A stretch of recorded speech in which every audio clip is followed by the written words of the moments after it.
Coming up on Network Africa.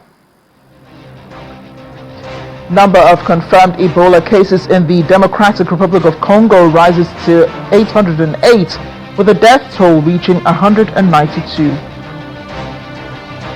South Africa says some entertainers have lost their work opportunities across Africa in light of xenophobic attacks on African nationals in the country. Plus,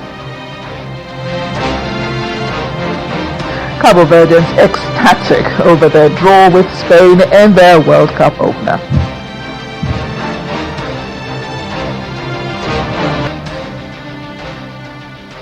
Welcome to the program. I'm Amarachi Ubani. Authorities in the Democratic Republic of Congo have confirmed over 800 cases of Ebola in the country, and the death toll rising to 192.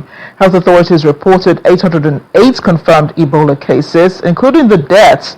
They're maintaining emergency response operations in the provinces of Ituri, North Kivu, and South Kivu, where the outbreak remains concentrated. The current epidemic is caused by the Bundibugyo strain of the Ebola virus, a less common variant that has a complicated containment efforts. Based on official figures, the outbreak has recorded a case fatality rate of 23.8%. Health authorities continue surveillance, patient isolation, and community outreach campaigns in an effort to slow transmission and prevent the disease from spreading further. Legal team for Ghana's former finance minister Ken Ofori-Atta has reportedly secured approval to continue the process of obtaining lawful permanent residency in the United States. Ofori-Atta, who served as Ghana's finance minister from 2017 to 2024, has been under investigation by the Office of the Special Prosecutor over several matters linked to his time in office. The cases include inquiries into government contracts, the National Cathedral project, and other spending decisions. The former minister has been living in the U.S., where his lawyers say he has been receiving medical treatment. The prosecutors have repeatedly requested his return for questioning. While Ofori-Atta's legal team has argued he has cooperated through his representatives and communicated his circumstances to authorities. Tensions between the two sides escalated in recent months after OSP declared Ofori-Atta a fugitive from justice, accusing him of failing to appear before investigators as requested. The anti-corruption agency has said that it would pursue all available legal avenues to secure his return to Ghana.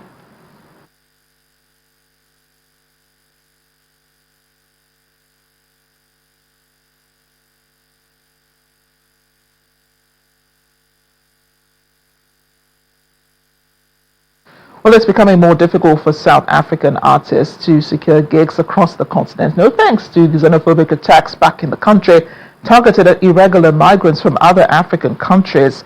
Justice and Constitutional Development Minister Mameloko Kubai, speaking at a media briefing, said some South African entertainers have lost work opportunities across the continent, while businesses operating abroad are also experiencing difficulties.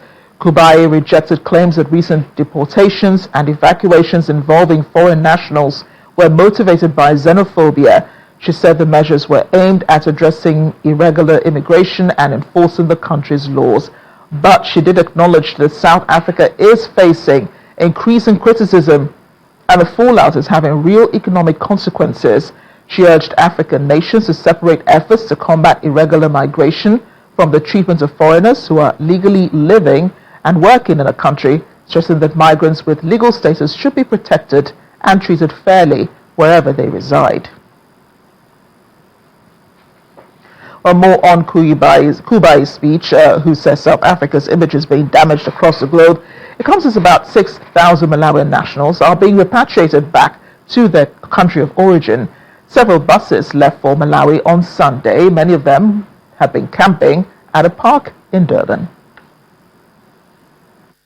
The false narrative that South Africa is inherently xenophobic or unwelcoming to people or from outside our borders. South Africa has historically welcomed and continues to host people from diverse communities and countries across the globe.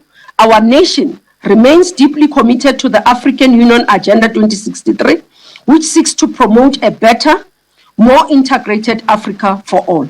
As a constitutional democracy, We fully comply with international migration frameworks and remain a committed signatory to numerous global conventions that promote human dignity, equality, and the rule of law. While the challenges of migration are complex, our path forward is guided by the Constitution and shared commitment to the rule of law. In the Sherwood situation with the Malawi nationals, we have processed and verified about 1,140. Obviously, the numbers will keep on increasing as we continue the verification. Of those that have been verified, they are all illegal, and the embassy has as such issued a collective passport for them to be able to move with the buses. So the buses will then be moving with them. Obviously, there will be a security arrangement to guard the buses as they move towards Bait Bridge in a rotation system. So they will be meeting them along the way. South Africa is commemorating Youth Day today, a day that honors the brave students who protested for their rights during the 1976 Soweto uprising. It's a national holiday in the country. Addressing the youth today, President Cyril Ramaphosa said young people continue to bear the brunt of unemployment. He also addressed the issue of immigration, again stressing that immigrants should not be blamed for the country's unemployment challenges. Are among the most affected by violent crime and theft. These are some of the greatest threats to our country's prosperity and to social stability in our country. Faced with these challenges, there are some who blame the problems of unemployment and crime and poor service delivery on foreign nationals. Even as we recognize the challenge of illegal immigration, of having undocumented migrants in our country, which we are taking decisive action to address, our problems are in the main our own problems, and which we have a responsibility to fix ourselves. Working together, we recognize that many communities are frustrated by crime, unemployment, and the pressure on public services. Now, these frustrations are real, and we can never dismiss them. I addressed the nation the other day, and I acknowledged that these are the cries and these are the challenges that our people are experiencing. But we must also be honest about the causes of these challenges. The roots of these challenges lie in primarily the inequality that we have inherited from our past.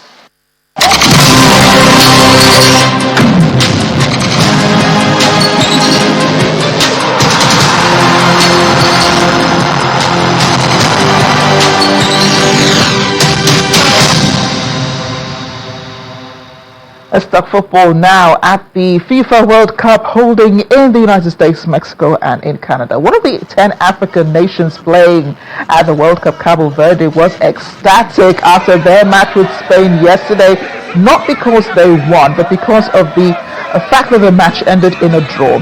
It's considered one of the biggest upsets in World Cup history. This is Cabo Verde's first ever appearance at the World Cup, and goalkeeper 40-year-old Jose Evora Diaz, better known as Vozinha, was named standout player of the match, keeping a clean sheet against a heavily favored Spanish team. The streets of Cabo Verdean capital Praia shook to deafening sounds of vuvuzelas, chants, and car horns after the Blue Sharks held European champion Spain to an all-nil draw in their World Cup opener. Men, women, and children were all dancing to the rhythm of the official World Cup song, released by the Cabo Verdean Football Federation. As beats of Nos Ora Dia Tiga played through the fan zone, supporters chanted along in excitement, some waving the national flag. As you can see, they're wearing it sometimes. The word is Cabo Verdean in crawl, crawl for our time has come. Foreigners, of course, are also rooting for Cabo Verde, the archipelago off the coast of West Africa, whose idyllic beaches and landscapes attract about 1 million tourists every year.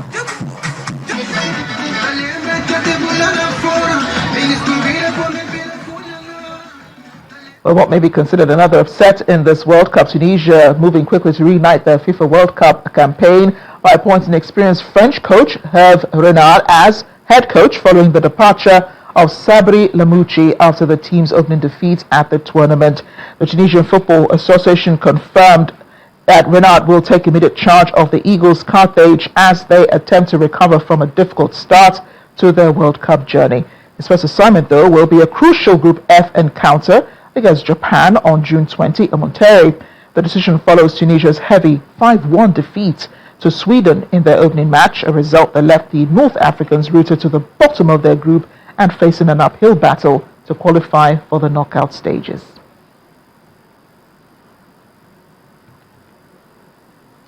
Well, back here in Nigeria, people joined millions worldwide following the FIFA World Cup. Despite the absence of the Super Eagles, the United States mission marked the 250 years of American independence with Freedom Cup novelty football tournament today in Lagos. A theme celebrating freedom, unity, and democracy saw Team Truth, that's what they're called, made up of journalists emerging winners, defeating Team Opportunity of U.S. Education 6-2, I say. The novelty matches also brought together U.S. government exchange alumni, students, representatives of the Lagos State government, and members of the U.S. mission community. This Freedom Cup highlights how sports can deepen U.S.-Nigeria ties, foster cultural connections, and open new avenues for economic collaboration and opportunity.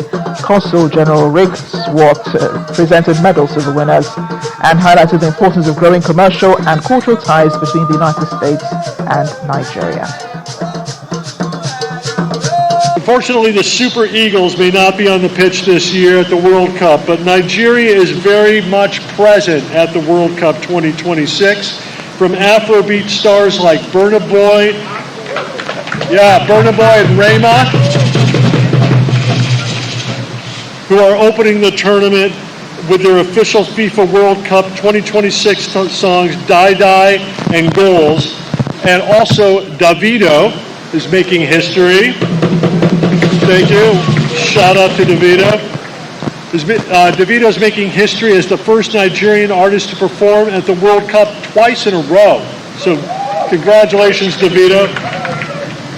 There are also more than 15 players of Nigerian heritage representing other nations, including Florian Balogun, who scored 2 goals in Team USA's opening match.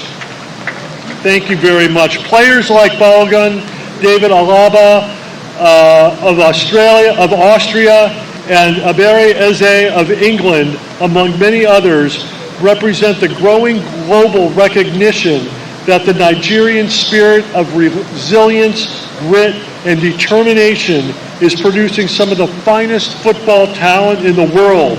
And over the past year, we've been marking 250 years since the signing of the Declaration of Independence. The U.S. Consul General Rick Swart. We have here in the studio Cecil Morigbe, who was at the pitch today.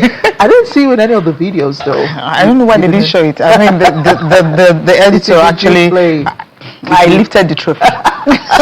Right, you know, when journalists won, 6-2, you know what that means. Oh, yeah, of course, I know what that we means. Don't just talk sports, we play sports. We play sports, yes. Indeed. And I'm so happy, with this, with this win. I mean, we're not at the World Cup, but at least we represented ourselves somehow with the Something U.S. to celebrate, yes. Yeah, and I just wonder, how the Nigerian team feels, being absent from this World Cup, watching the other 10 teams play. It's painful, really. I mean, it's actually sad to watch. I was at the event, and then people just kept talking about it. Yeah. And you listen to U.S. Consul General talking about the fact that, yes, Super Eagles may not be there, but Nigerians were well represented. The Afrobeat stars, talking about Rema and the others, who performed at the opening ceremony. That video becoming the first, Nigerian back-to-back World Cup. First best musician, actually. It hardly happened back to back at the World Cup, apart from Shakira, of course, which we know a regular when it comes to that.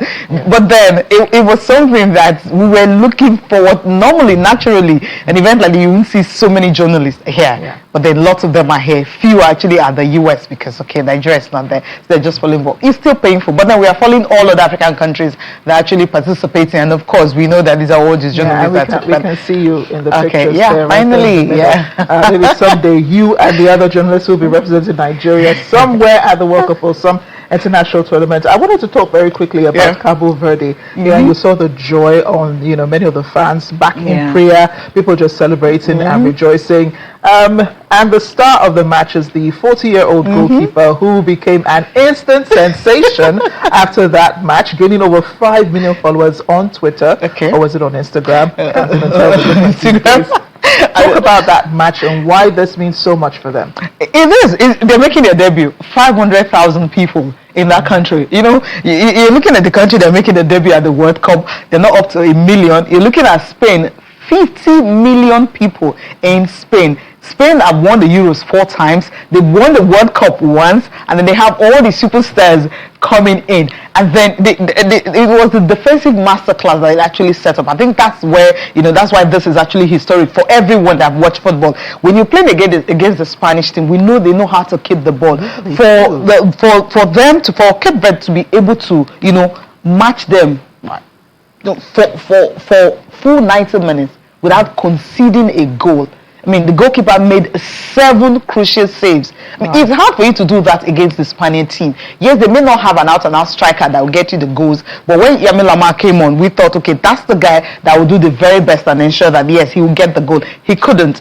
What it shows is that in football, you never say never. Because once you park the bus, or rather you park the train, somehow they're able to penetrate, but they couldn't. And this goalkeeper is not even a professional goalkeeper. Part-time electrician, is an electrician part-time. He was scouted via LinkedIn. So he wasn't even like in the club or anything. He was scouted via LinkedIn. So that's why he was scouted. For him, the World Cup. He worked up as a side hustle actually. Wow. And you know how much it's going to make. You know how much FIFA is actually giving for countries that qualify. That's why it's a big deal for them, really. That's why it's a big deal. And you look at that group now, for instance, Uruguay is next for them. But you're looking at that group. You've seen Saudi Arabia, you've seen Uruguay, and then you are looking at it and checking.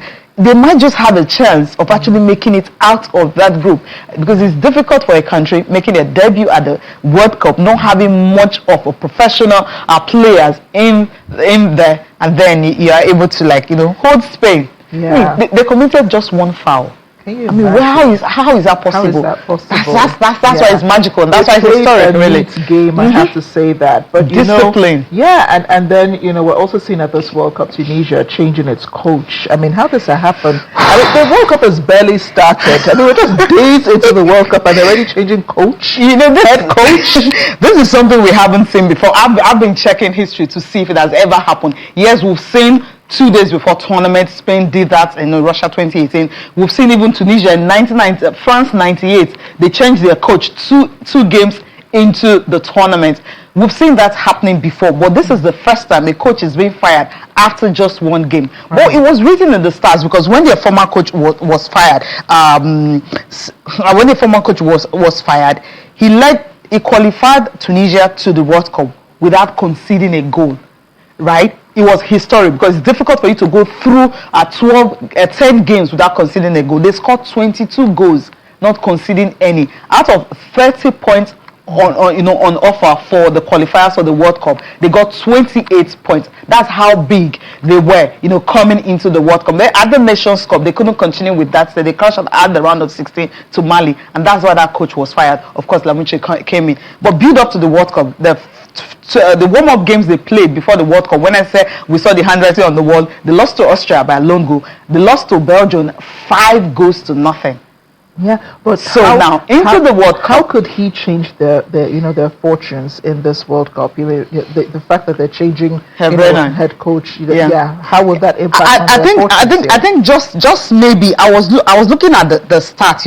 What he did with the goalkeepers. Now he started Damen Shamak, who is 24 years old. He has made just 4 appearances for Tunisia before this World Cup. But he had the experienced 30-year-old who was out there, all through the qualifiers. Maybe that, was baptism of fire for that young player. Just maybe that they still have Netherlands to play, they have Japan to play, and the easiest game they could have won is against Sweden. So what are the hopes of you beating Netherlands and Japan? That game ended 2-2, and we saw our Japanese star, who happens to be Ghanaian heritage, Zion Suzuki, made about 5 saves, 2 crucial ones to deny the Netherlands from getting a win in that match. So I don't know who Tunisia can actually beat. They might just be the first country, followed by South Africa, to come home. Who knows? I think this World Cup has so many underdogs. Yeah. I mean, if you really want to root for the underdogs, I mean, Japan. I mean, the game itself was the game against the Netherlands. Watched a little bit of that. Was really surprised with the way they played. They kept qualifying, and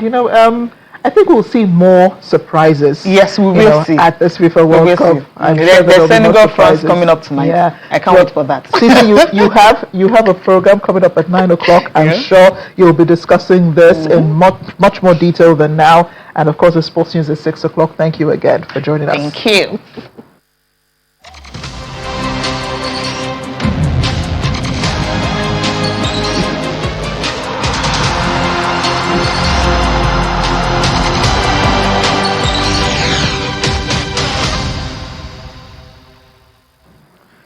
Back to other stories now on the continent. African leaders and aviation officials have called for immediate cuts to aviation taxes and fuel costs to boost connectivity, trade, and economic integration across the continent.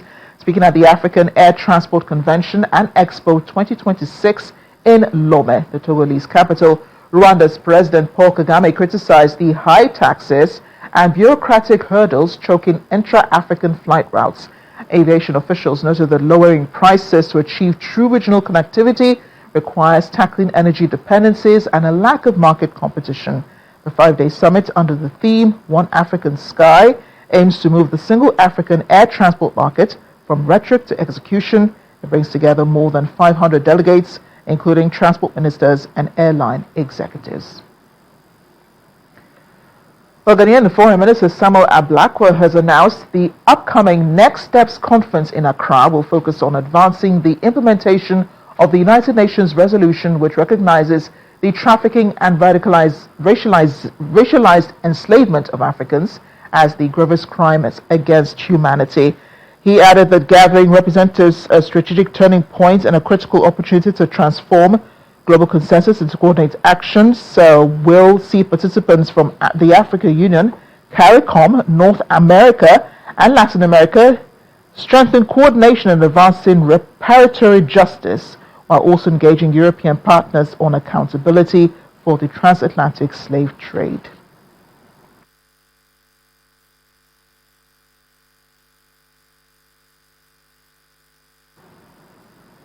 All right, here at the end of the program. But before we go, here's our fun fact for today. Did you know that Zambia is home to one of the largest bat migrations on Earth? Every year, around 10 million fruit bats descend on a small forest in Kasanga National Park, creating a spectacular natural event visible only from the sky. For a few weeks, the bats fill the air in massive swirling clouds as they feed on seasonal fruits and help disperse seeds across the region. It's one of the greatest wildlife gatherings on the planet and one of Africa's best kept natural secrets. That's it, Look Africa today. Thanks for watching. I'm Amarachi Ubani.